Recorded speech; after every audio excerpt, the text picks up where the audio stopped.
ओम श्री सद्गुरुवे नमः। ओम नमो भगवते वासुदेवाय। अथ सप्तदशो अध्याय।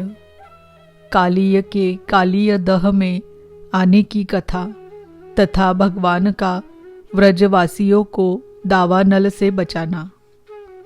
राजा परीक्षित ने पूछा, भगवन, कालीय नाग ने नागों के निवास स्थान रमणक द्वीप को क्यों छोड़ा था और उस अकेले ने ही गरुड़ जी का कौन सा अपराध किया था?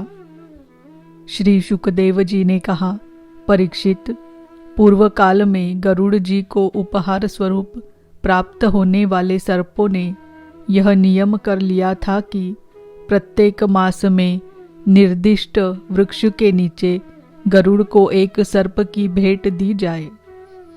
इस नियम के अनुसार प्रत्येक अमावस्या को सारे सर्प अपनी रक्षा के लिए महात्मा गरुड़ जी को अपना अपना भाग देते रहते थे। उन सर्पों में कद्रु का पुत्र कालीय नाग अपने विष और बल के घमंड से मतवाला हो रहा था। उसने गरुड़ का तिरस्कार करके स्वयं तो बलि देना दूर रहा, दूसरे सांप जो गरुड़ को बलि देते उसे भी खा लेता। परीक्षित, यह सुनकर भगवान के प्यारे पार्षद शक्तिशाली गरुड़ को बड़ा क्रोध आया। इसीलिए उन्होंने कालीय नाग को मार डालने के विचार से बड़े वेग से उस पर आक्रमण किया। विषधर कालीय नाग ने जब देखा कि गरुड़ बड़े वेग से मुझ पर आक्रमण करने आ रहे हैं, तब वह अपने 101 फण फैलाकर डसने के लिए उन पर टूट पड़ा। उसके पास शस्त्र थे केवल दांत, इसीलिए उसने दांतों से गरुड़ को डस लिया। उस समय वह अपनी भयावनी जीभें लपलपा रहा था। उसकी सांस लंबी चल रही थी और आंखें बड़ी डरावनी जान पड़ती थी। ताक्षर्य नंदन गरुड़ जी विष्णु भगवान के वाहन है और उनका वेग तथा पराक्रम भी अतुलनीय है। कालीय नाग की यह ढिठाई देखकर उनका क्रोध और भी बढ़ गया तथा उन्होंने उसे अपने शरीर से झटक कर फेंक दिया एवं अपने सुनहले बाएं पंख से कालीय नाग पर बड़े जोर से प्रहार किया। उनके पंख की चोट से कालीय नाग घायल हो गया। वह घबरा कर वहां से भागा और यमुना जी के इस कुंड में चला आया। यमुना जी का यह कुंड गरुड़ के लिए अगम्य था, साथ ही वह इतना गहरा था कि उसमें दूसरे लोग भी नहीं जा सकते थे। इसी स्थान पर एक दिन क्षुधातुर गरुड़ ने तपस्वी सौभरी के मना करने पर भी अपने अभिष्ट भक्ष्य मत्स्य को बलपूर्वक पकड़कर खा लिया। अपने मुखिया मत्स्यराज के मारे जाने के कारण मछलियों को बड़ा कष्ट हुआ। वे अत्यंत दीन और व्याकुल हो गई। उनकी यह दशा देखकर महर्षि सौभरी को बड़ी दया आई। उन्होंने उस कुंड में रहने वाले सब जीवों की भलाई के लिए गरुड़ को यह शाप दे दिया, यदि गरुड़ फिर कभी इस कुंड में घुसकर मछलियों को खाएंगे तो उसी क्षण प्राणों से हाथ धो बैठेंगे।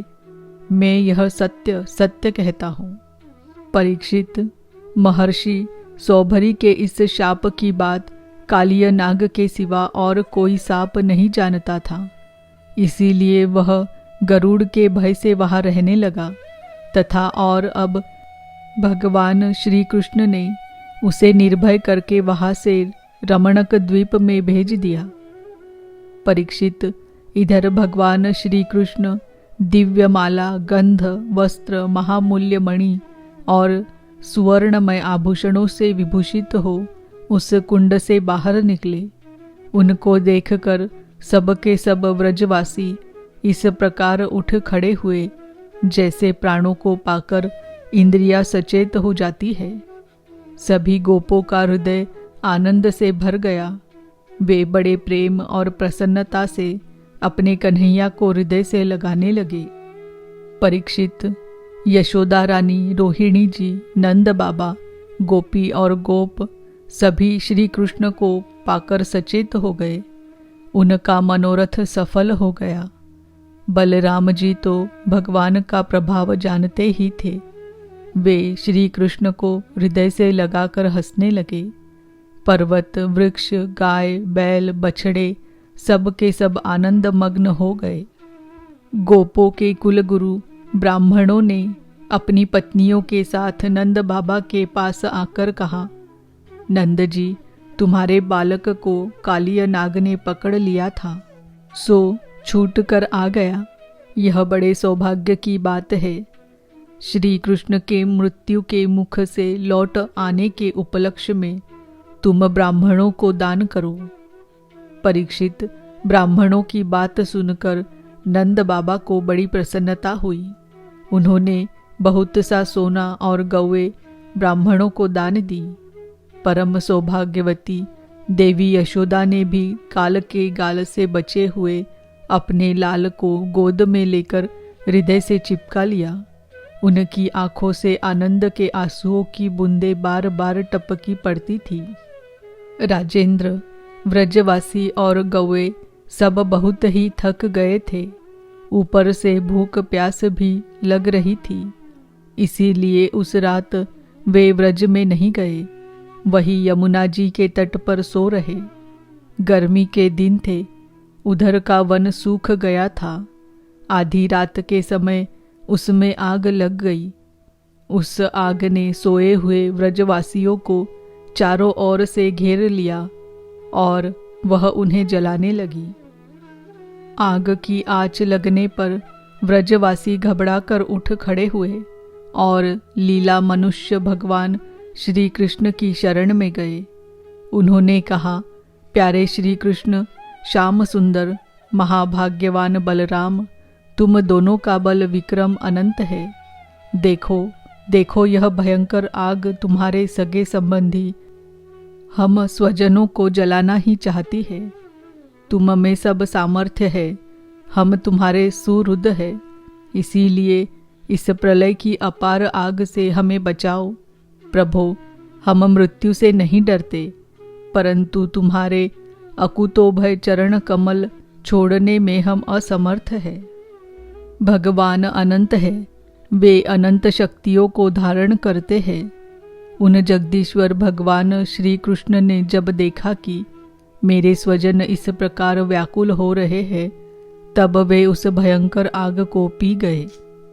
इति श्रीमद्भागवते महापुराणे पारमहंस्यां संहितायां दशमस्कन्धे पूर्वार्धे दावाग्निमोचनं नाम 17 ओम नमो भगवते वासुदेवाय। ओम नमो भगवते वासुदेवाय। ओम नमो भगवते वासुदेवाय।